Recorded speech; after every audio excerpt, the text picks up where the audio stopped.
We will now call the meeting of the Fayette County School Corporation Board of School Trustees special meeting to order. We're here at the Administration Building. It is Tuesday, July 28th, 2020, 6 p.m. Let's all stand for the pledge.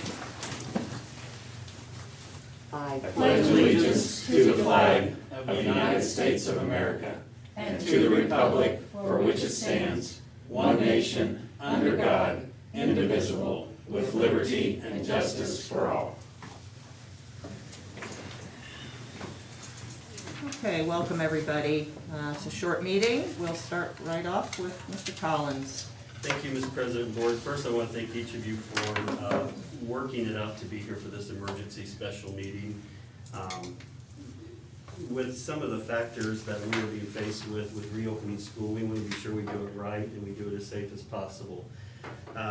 So we have really three factors here that are driving this meeting and my recommendation to you with regards to our school calendar. The first is with the supply chain nationally. We have been able to use some grants, federal grant money, to order more devices, and we are also ordering devices through our textbook fees, so we're a one-to-one district to be ready for the technology for all kids. And those have been delayed in Shanghai, but word is that they've arrived in the United States and they're going through Alaska to Chicago and then here. However, we need 1,000 devices that will not be here to have them ready to go. We also have bottle filling machines that will replace our water fountains, and we have 18 still on back order because everybody around the nation is ordering these. So we're waiting on those, and those have to be retrofitted. It takes about 3 hours each by our maintenance guys to do one. Wow. And then we're also waiting on more personal protection equipment, face shields, masks, because everybody is ordering them in mass quantities. We were proactive, and we were able to get some masks in for staff in planning ahead for that. But with students, we have those ordered. It's going to be really close to when they will be here next week. So that's one factor, is just the supply chain in the United States is really impacted, as you all know. And so all the schools are feeling that, which is causing a lot of schools to delay their start. That's one of the primary reasons. Another factor is our online registration. We exceeded what our plans were. We talked with Kim Crisaro and I, when we looked at the early interest in that through our survey, we were counting on 100 to 150 potential students, and we exceeded 400, and we still had parents calling. So we actually opened the window back up for them to call their home schools to inquire about signing up for the online, because we have some families who did not do it during the timeline. So we may have potentially 15 to 20 more that we're aware of, and we want to do it well, and that's a big task. And so one, we need devices. Two, we need to have time for technology to set those devices up. And then three, we need to be sure that our parents have those and there's some training provided for them on top of the work that we're doing with our staff to prepare them. So we need to do it well when we do it. And then the third factor, and it's certainly not a negative on our Fayette County Free Fair Board, but our fairgrounds are full of people. And we received a lot of concern, a lot of calls from patrons, parents, worried about a possible, just a real big uptick in cases. And so in response to that, I talked to Dr. White, with our health department, and he had shared with us in a previous meeting when he was here, but there's about a 5-day incubation period. I don't know if that's the right word, but when symptoms start to manifest. So when you looked at the restart of our school taking place 3 days after the fair ended, that was a big concern. We don't know if there will be a lot of cases resulting from it, but there's a lot of people, and it's a great event. Everyone loves going to the fair, but we want to be proactive there. So in front of you is a copy of a draft of our calendar for 2020-21, and what I would like to do is make a recommendation to the board that we delay the start of school by 1 week. So instead of our students arriving on August 5th, they would arrive on Wednesday, August 12th as their first student day. With that, I'm gonna put my glasses on, but they steam up, so just, they have to. The other adjustments on that, on October 12th, that is our parent-teacher conference, professional development day that we've had in place for several years. We would move that 1 week later to the 19th of October to allow the ending of our first grading period and then report cards to be ready for the parent conferences. Our fall break, spring break, Thanksgiving breaks, all those would remain unchanged, because at this point I don't think we should make changes because families have made plans already. So we want to keep that as normal as possible and not impact our staff and students and families. And then because of the 5 days at the start of the year being delayed, then we would add that on in the month of May, and the last full week of May, students would attend all 5 days. So we were really getting out of school early this year if we hadn't had a lot of snow days. So we would have been done May 21st, which is a Friday. So we are extending our school year to May 28th, which is still right before Memorial Day weekend. In talking with our principals, talking with teacher leaders, talking with a lot of parents, we felt it was prudent that we take these steps because we want to open school up safely. We want to do it as best we can, and we've got a huge undertaking with the online piece, and we want to do that well too. So this gives us an extra week for potential cases to manifest themselves with the virus and hopefully prevent a lot of quarantine issues if we have kids or adults coming into our buildings as staff members who've been exposed. So that's my recommendation. I'm open to any questions, thoughts, but yes. Scott, I've got a question.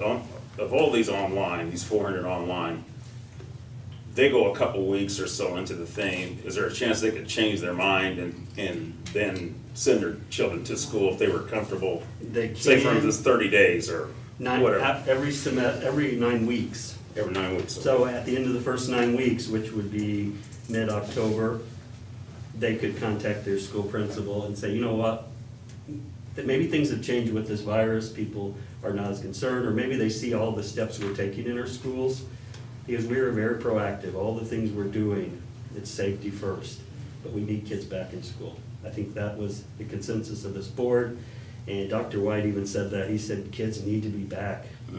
And so we're taking a lot of steps, and I think some parents are just worried, and I think once they see and hear how things are operating and the extra measures we're taking, I really hope that, that will be a case, but it may be a fit for them long-term for this year, and we want to offer that to them as well. So yes, every 9 weeks, they can have the choice to move back into the regular learning and just work with their building principals. Or vice versa, I guess. Right. Yeah.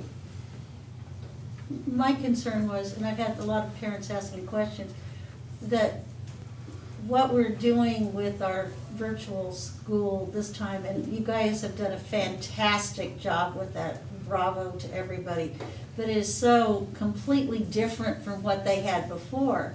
And parents have asked, well, if they can do it online, they can just do it anytime. And no, they will log in just like a regular school day. And it's like, okay, we had to build in an accountability issue, and I would just want to make sure that any parent that signs their kid up for this would understand that if they don't log in, they are absent, just like they don't go to school. And for some families, that might be very difficult because you can't leave a child at home and expect them to do that kind of work. There's going to have to be some monitoring there by an adult. And that could become problematic for a lot of people, particularly as more and more people return back to work. And childcare becomes a huge issue. Right. And that was part of the initial survey, the registration document online. You had to, it's clearly, they had to click on all those things and say they understand they will be required to sign in at specific times daily to join the classes. They must have internet access. So we covered all that, and they were not registered unless they agreed to all six. I believe it was six different things. So that was one of the things we wanted to be clear. And we're also, a lot of principals are talking with parents and making sure they're clear on that piece, because, you know, there are some who really don't want that accountability piece, we're finding out, and so this may not be the best fit for them, unfortunately, because we will have those same pieces where we are going to have an off-site place for the homeschool connection where people can come in and take assessments and receive some extra tutoring support. So we're trying to go above and beyond. And so, and keep their kids safe and keep them from going into one of our buildings that's housing our students. So we're working on that now and finishing that planning. And our plan is to schedule meetings with the families who are doing the remote learning and make sure that they understand how the Google Classroom works, how to use the technology. And, you know, so there's a lot of onboarding that we're gonna need to do in the next 2 weeks to have our parents ready to go with their kids. I had a gentleman reach out to me, and I know he also reached out to Leslie, and his concern, one of the main ones was with that, as far as the opening of the fair. And he had asked about opening school later, but he had said about 3 weeks. Couple other concerns was the plan for the cafeteria, how that seating would be, the social distancing, would the wearing of masks be enforced? And would there be, or why is there not any of the check stations before they enter into the school? There's a few others, but those were some of the main points that he would like to kind of get out there, so. Okay, and I think we covered most of that in our meeting, that is available on YouTube, and it's in our plan as well, it's on our website, but I can address those if you would like. What was the first one, Dennis? About the school being started 3 weeks Okay, later, well, instead of just the, I don't think he knew about the 1 week at the time. I don't know if he Right. mentioned that or anything. No, I didn't to tell you, him so. what was, he just Right, asked the right. same question of me. So, you know, I think at some point, we're always gonna have get-togethers and events that our kids are exposed to. And, you know, we can't continue to just hide from life in that regard, but we have to take proactive measures. And that's controversial for a lot of people. Because, you know, as people are on so far ends of spectrums with just the mass and with their beliefs. Some believe this is not real, that this really isn't a serious virus. Others are taking it very seriously, and in between you have a whole lot of people who feel one way or the other. It's very political, nationally. And so what schools are being asked to do is really next to impossible, because you're not gonna make every group happy. So our charge is safety of kids, trying to get them back into school. And that was overwhelmingly made clear in our survey that we sent out, and 1,604 families completed it, and staff members, that we really need to try to get kids back in a safe manner. So 3 weeks, to me, I can't recommend that. I mean, certainly the board has the authority to say we're gonna do 3 weeks, and I'll do that. I mean, we'll do that as a district. I can't recommend that. I think 1 week is, you know, that's supported by our health department, and I think that gives us that time for the exposure to the symptoms. And it's actually 12 days from the time, or 11 days from the end of the fair. Right, so it's close to that. That's very good, yeah. Almost. So it's close to And it, so. we've not seen anything. There were people that were very concerned about how we did graduation, that it wasn't distanced enough. And we don't even want to go there with the prom, because of a lot of people were incredibly concerned. And from the information that I've gotten, because I've asked at the health department, there has not been, it has not had an impact on the health of Fayette County. And our seniors got to graduate, and our seniors got to have a prom, and it was a large gathering of kids. But it was done in a controlled environment, and they were responsible. So, you know, we can only do what we can do, but I think that is a good omen, a good harbinger of the fact that we do know what we're doing here as far as keeping kids safe. We can allow them to have these kinds of things, and there's not going to be the negative consequence of the disease spreading any farther. Right. And we did maintain numbers as required by the governor's reopening. So even with prom, I think we had about 175 kids. We were capping it at 250 total. So we were in compliance there with the graduation. We kept it at less than 25% of capacity in the Spartan Bowl. We asked our families to socially distance. There were some who weren't as cooperative, but we did distance our kids, and we did take those steps. And I talked to Dr. White, and he said that he has not seen an uptick from either of those events, which was really good news. That's great. And most of our kids are already together out there. If you go out and see them, they're in carloads together and they're hanging out. And so that was part of the rationale when I talked to Dr. White, was the kids who will be going together have already been together for the last 3 months. And so, you know, our kids did follow the criteria, and our high school did a great job with the pre-screening and just trying to educate and work with our kids on that. And so I think it turned out well. Yeah. So what was the next one, Dennis? I'm sorry. The next three were the ones that you had said were discussed before, and they could go online, but the first one was the plans for the social distancing in the cafeteria. So what Kim and I have done is we went to each of our buildings and met with the principals, looking at how many kids can we comfortably seat in there while keeping them spaced apart, not sitting across from each other. And so it's really impacting our school secondary the most with having to add additional lunch periods in. We can't put the whole 7th grade team in the lunchroom. So that's something Mr. Todd and his team is working on, so we can do smaller groups together. I talked with Brian Jennings at Everton today, and he's actually moving, it came from an idea that we discussed, is moving some of his lunch tables into the gymnasium next to the bleachers. So he's gonna have 2 areas where he can have kids spaced apart at the tables. So for him, he's not gonna have to start 10 o'clock lunches through 1 o'clock. He's gonna be able to keep a somewhat normal schedule with 2 different groups. So I commend our principals for some really creative problem solving with their teams. High school's a challenge. You know, Mr. Judd, they're gonna have to add more lunch times. And that's a big task when you're building that around a schedule, but that's the reality. So their kids are gonna have assigned seats in the cafeterias too, so we can contact trace. So Johnny, Billy, Susie, and Joey are gonna sit at that table that normally seats 8. There will be 4 of them possibly there, spread out, and they'll sit there every day. So if there is a positive case, we can go back and see who they were around. Same in the classrooms with assigned seats, the same on the buses. So that's gonna be a big piece with the assigned seats. That's a big deal. His other concern was the wearing of the mask, would it be enforced? And then the check stations as they come in and out, or not in and out, but as they come into school for staff and students. Right. Let me talk about the check stations, because I know we talked about that at length. Right. Dr. White even shared it, is getting accurate readings when kids are coming in from the hot outdoors or off of a bus. How many kids will have false readings on that? And he did not recommend we try to do that, but we educate our staff, which we are doing mandatory training for all staff, and then just be on the lookout for kids who have multiple symptoms. And we have to be careful that a student says, well, I don't feel good. Well, why don't you feel good?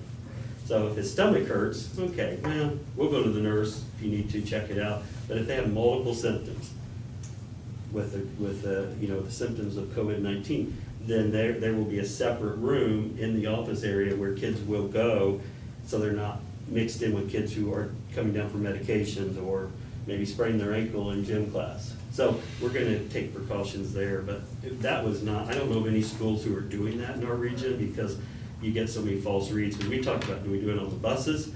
Have our bus drivers screen, but how many kids were out there running around in circles for 10 minutes off the bus stop, and they're sweating when they get on the bus? And then, and so what would we do with 10 kids who can't get on the bus because their temp's 100.6? What do we do with those kids? And so it's a safety piece for us as well. So close monitoring by staff, and then we need our kids to, if they don't feel well, to let their teacher know. And our teachers are good at looking at those. They know when kids are off, when they're not feeling well. And then the other was the enforcing of the mask. That's where we need parents' help, guardians' help. I've heard from some parents who, one asked me, are you gonna make my kid wear a mask? What if he says no? We need help from our parents and our guardians with this. I don't think anyone in this room is enjoying wearing masks.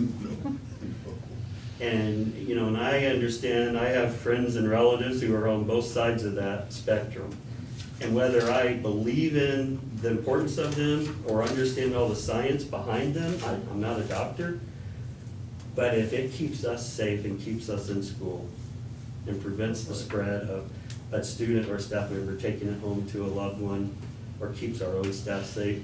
It's a small inconvenience in life, I believe. And I think that we have been asked to do this by our governor, and I respect that and I support that. And I ask for our parents to, the words I'm using with our staff and administrators, grace and understanding. That's sort of the motto. They get tired of hearing it. It's grace and understanding for everyone because we're all in it together. And, you know, what our first focus is on how do we keep our kids safe and educate them, prepare them for their futures.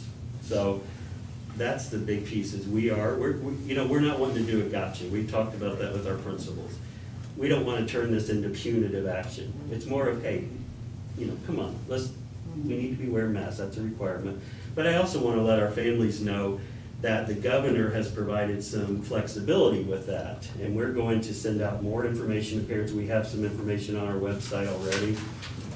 But if we can socially distance, and if Leslie and I can sit 6 feet apart, we can take our mask off. If we're facing the same direction and Andy's our teacher, during that instructional time, we're allowed to take our mask off during that instructional time. If we go outside for recess, now we can't play tackle football out there or jump on top of each other, but if kids are practicing that as well, they don't have to wear their mask. PE classes. Because there's discretion in there when it says school personnel they're not required to wear them. So we're going to try to, we're going to try to set up classrooms where we can avoid that as much as possible for long periods of time. And I want to assure our parents of that and our students. Scott, have we had any, according to the health department, any children under the age of 18 test positive for COVID-19 in the county? Not to my knowledge, no. Okay. No, and that's a positive too. There have been some cases out there nationally, but I have not heard of any, sorry, this mask is falling down, where we have. Then another question came from teachers just with that. You know, we do have face shields that the state has provided some guidance where the clear face shields can be worn because some of our speech teachers who work with kids who have hearing problems or may have some deficiencies with their hearing, they need to see their mouths. So we have some guidance where teachers can wear face shields too. And then if Andy's our teacher and he's maintaining 6 feet or more distance from his class while he's teaching, he's not required to wear the mask. However, if Andy goes and comes over here and works with me, he needs to have his mask back on when he's in close proximity to me. Yeah. So that's the one thing I said, the governor did give us some guidance. The times when we need kids to wear them and we need our parents' help is on the school buses. And because we were really working on plans to alternate seats, but it was going to be difficult to cover the routes without masks. So that was something we talked about a lot anyway. So we need help there. When kids are lining up to go somewhere in the school and they can't stay 6 feet apart, they'll put their mask on. When they get there, they get to our class, well, they don't need their mask because they're spread out around the room. Then they take their mask back off. So it's really, we're going to try to follow all the rules and make sure we're compliant and keep our kids safe. But yet when there's times when they don't have to wear them, the teachers have that discretion to say, okay, you guys can take your mask off now. I have a question about the masks themselves.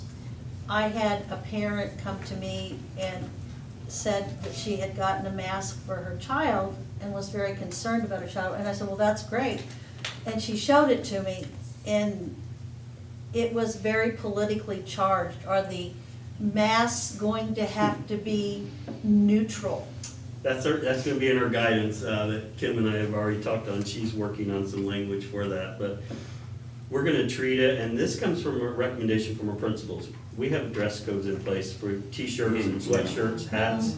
You know, hats aren't supposed to be worn in school. Kids will wear hats around, you know, high school campus outdoors. They're going to have the same guidelines. If it disrupts the learning environment, then they will have to be removed or changed. Well, this was for a particular political party, and as an old social studies teacher, we were not allowed even to have our kids wear a button for... Teachers can't. Teachers can't, and the kids couldn't either.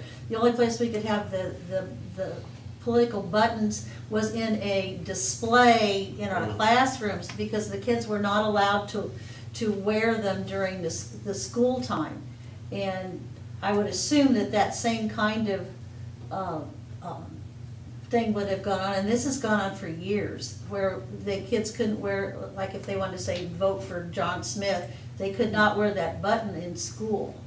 At least that's what we did at CMS for years. Yeah, but we have to watch out for their their rights under that, and so. We didn't have that rule at the high school. Yeah, I know, that's what that's not one I'm familiar with, because I think it's more of, if it's something that. Like you said, it's is disruption. disruptive. And it may not be disruptive when Johnny wears that mask in, but it may become disruptive if people become. I couldn't put a sign in my classroom, vote for Trump. I couldn't wear a shirt, but the kids could pretty much wear shirts. It's just or like buttons. religious overtone. If a student wants to say, something about God or their religion, you have to watch out for that. And our principals do a good job of monitoring that and really listening to the kids. So we don't want to, and I talked to our attorney about this, she cautioned, be careful on putting a whole different set of rules that don't follow your typical dress code. Okay. So we're gonna communicate that to our Okay. families and students and staff. Staff has a different set of rules they have to Right. operate under as public school employees, obviously. So, but yeah, we will address it, but we also know that's creativity for some kids. Some people are making their own masks that are that foo-foo stuff, that, frilly stuff, and that's great. Maybe I'll get one, I don't know, but yours is. We can put some glitter and sequins on his mask. Oh, We I got a would whole The plan. best so. one I've seen is Darth Vader. Yeah, there you go. Now, Scott, are students 8 and under gonna be required in class to wear masks? Because I saw something that they're not gonna be required unless they're on the bus Right. from the governor. That's the So- governor's, for young so children. young, they do not have to in class. Or it's for grades 3 and up. But Okay. even our preschoolers will be wearing the mask on the bus, and Kelly Flum's already working on that, is preparing that. But some districts are going to require it for all kids. I just think knowing how challenging that's gonna be for kindergartners and first graders. Right, oh, It The yes. consensus of our Yeah. administrative team was we'll still practice social distancing. And again, those are not the high-risk groups there either, but they could carry that. So we want to be Right. sure we protect them, and lots of hand sanitizer, hand washing, social distancing. What about our playground equipment for the Yeah, that elementary was- schools that are gonna have recess? Well, that's going to be sanitized, I'm Yes, assuming. and we bought the special backpack sprayers that Oh, will cool. spray down all of our equipment at each building every day. So our head Ghostbusters custodian will live. go out in the morning and spray down, because a lot of kids will go and use our playground after hours. Mhm. So that will be the same as our buses, Okay. sanitizing those between routes as well. So Daryl Drew's working on that with his team. That's gonna be part of the daily routine. Okay. We're really doing everything we can, and I want our parents to know that. We love our kids, and they're the most important people in our community, and we gotta keep them safe, and we take it very seriously. It's a huge responsibility for trusting your kids with us, and we don't take it lightly. And so I think you know that, and I just wanna assure our parents of that. Scott, I think you're probably going to see this. So, on either side of the spectrum, you got a MAGA mask and you got a BLM mask. Are they going to be allowed? It all goes back to, is it disrupting the learning environment? Okay, yeah, And I it think could be, Margaret, yeah. You talk about, this isn't our first rodeo with Okay. things like this over the years, so it's really one of those things where if a student comes in with the Confederate flag on his mask and he's wanting Oh, to yeah. taunt people, and that's a whole different, I think when you look at some of those hate symbols and some of those factors that have Yeah. caused so much, teachers are good and principals at addressing those as they come. Kids oftentimes handle that better than They do. adults. That's true. We also want to use common sense and, like I said, grace and understanding. And that's what we ask for from our parents. Encourage your kids to mask up when they're supposed to, and we'll be as flexible as we can in following the social distancing guidelines when we can. But there will be times during the day they need to wear them for safety. And so we're going to follow those guidelines. He just had one more question. This is the last one. He told me, thank you very much for answering those. He feels a lot better. For a student that has a compromised immune system that is for the dual credits, he said he was wondering, because it, I guess, was stated that they have to physically be in there to receive that. With them having that compromising union system, would they still be able to do their online and still get that dual credit? Because it's concerned That's that they been a won't be challenge able for to us. It come is a at all, challenge, so. and the hard part about that is the dual credits come from a college, like Ivy Tech or IU. And so we have to follow their guidelines, and right now, we don't have the ability to offer those courses in an online setting. Okay. They are working on some They're things. working on but- it, because obviously there are lots of people that are in that situation. But currently, we're not in a place where we can offer that and do it well. And so we would have to have their blessing and saying, yes, the student could take this online. But if it is a student with an underlying medical condition with that doctor's information, that may be something that parent would want to They meet could with the go. principal and Right. talk about a 504 Or even talk to. or accommodations. What can we do to take Right. some further steps for those kids who may have some underlying health issues? Okay. Because that's, we're doing that with a couple other students Yeah. now who, have some serious health issues, and we're going to work with them as much as possible. Okay. To do He's that. watching, so I'm sure he was able to hear, so, he asked me to, say thank you, so. You're welcome. Scott Kim, I'm concerned about our teachers' preparedness with 400 online signups. We only have 10 days, now we have 10 days. Right. Are the teachers gonna be getting any special training? Can they come in and say, hey, I need some help, I'm worried? I mean, are we gonna be ready to go on the 12th? That's what I'm asking. We are going to be ready. This extra week is going to be so helpful to us. Principals, we have met the last 2 days and trying to make sure that we have everything together. That's one reason we put a deadline on the My School Online, because we have to have enough time to make sure that we do it and we do it well. And with the high school, there has to be certain courses that they're in so that they receive an online instructor. The middle school, they have to be on a certain team. So there are lots of behind the scenes things that have to happen. But in terms of the teachers being prepared, I do have an e-learning committee that I've been meeting with to talk about, okay, the spring went this way, how are we gonna do it differently in the fall? But once we identify who those teachers are that are going to be providing that remote learning, then as administrators, we're going to sit down and provide them with some professional development next week. And we're hoping to get 2 or 3 days in. And we are capitalizing on those teachers that are already tech savvy and did very well with it, either throughout the school year when we had traditional school or during the online learning process in the spring. So it would be great to have more time, but I think we have ample time moving it back a week, and that's really, he said that, it's that whole supply thing is getting our devices and getting time to really make sure that we're doing the online learning the right way and the correct way. And, the state's requiring us, if you're a high school student, to have 6 hours of engaged instruction, and for elementary, it's 5 hours of engaged instruction. And that goes back to why they have to log on and why they have to be counted and present for that class, because that is the accountability that the state is requiring. And, and I think I did that video Friday, I posted on Facebook, because I want, sometimes our information in written form is a lot to take in. But I really want parents to understand what they're signing up for, because it is a 9-week commitment. And it has to be a 9-week commitment with the high school, because they're courses, and we can't just drop kids into a course if they back and forth, because it is for a credit. So I want to make sure that they understand that there is a huge commitment to this, and it's a huge commitment for our teachers as well. And kudos to them. I've spoken to a lot of them, and they're gung-ho about doing it, and they're whatever it takes to make sure our kids get what they need. But it is important that parents understand the discipline that it's going to take and the time, because it's going to be like regular school, which is going to be regular school at home.